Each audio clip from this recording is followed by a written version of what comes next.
Is doubt holding you back? Well, today I'm going to give you 4 tips so you can stop doubting and start creating.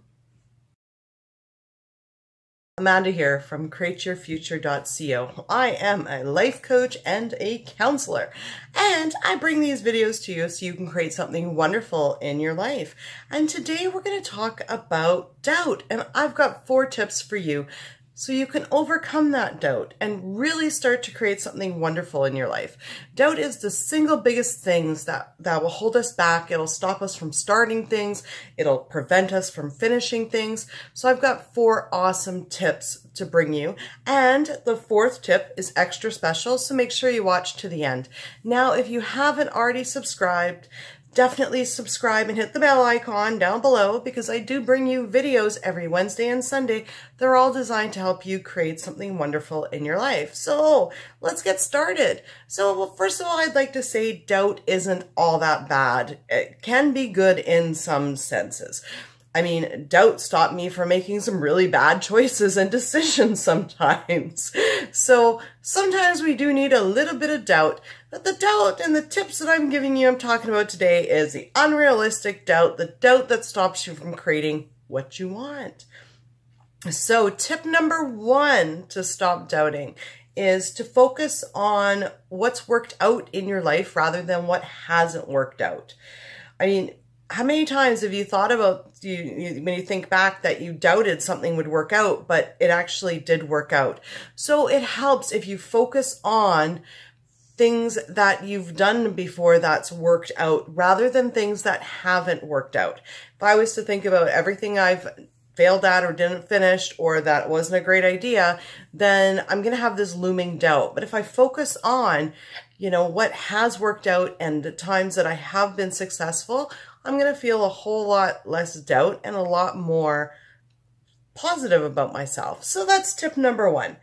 Tip number 2 is people really don't care that much about what you say or do. Yeah, this is the biggest breakthrough that I had, was people really don't. They're so busy with their own lives.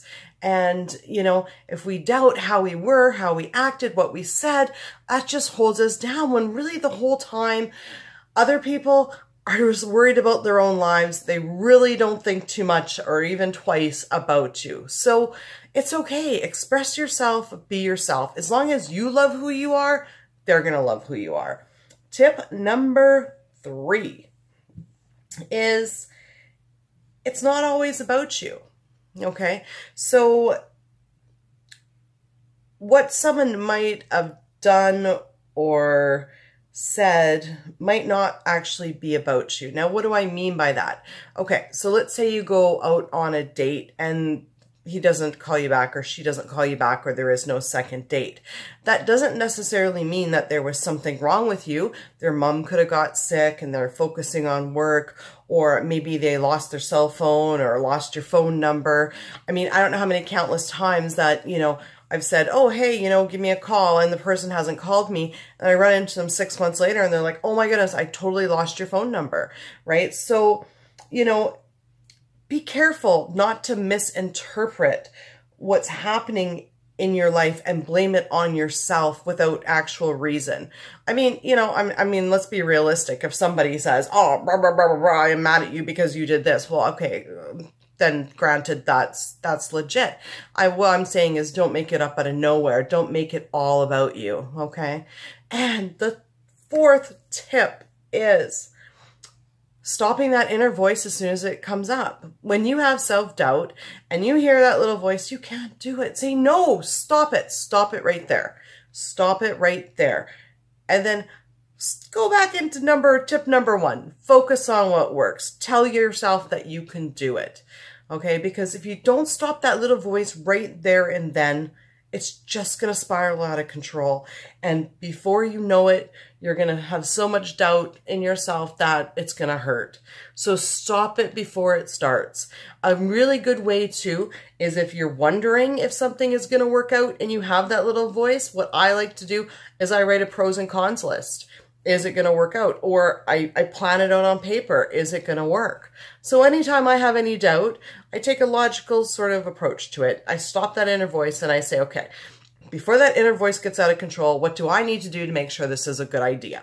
Okay, so let's go for an example. Let's say I've been drinking wine and I want to call this guy and I'm upset. Let's stop there. Is that a good idea? No, doubt helped out.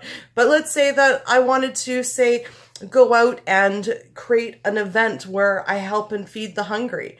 And then I doubt that I can do it. Well, you know, sit down and plan it out. If you sit and plan it out and do the pros and cons, oh, it's a great idea.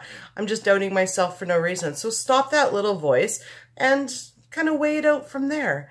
But at any rate, stop that little voice, because whether it's a good idea or a bad idea, look at it logically, right? So anyways, yeah, those are 4 tips to stop doubting yourself. And yeah, I hope that helps. I think some of the most important ones is not everything's about you. And you know what? Everybody out there is just as worried about what they think of you as what you think of them. So you don't need to worry about what other people think about you, because they're just as worried about what you think of them. Anyways, that's my video for today. Happy Sunday. Thank you for liking, commenting, and subscribing. And have a wonderful week. Create something wonderful for yourselves. You deserve it.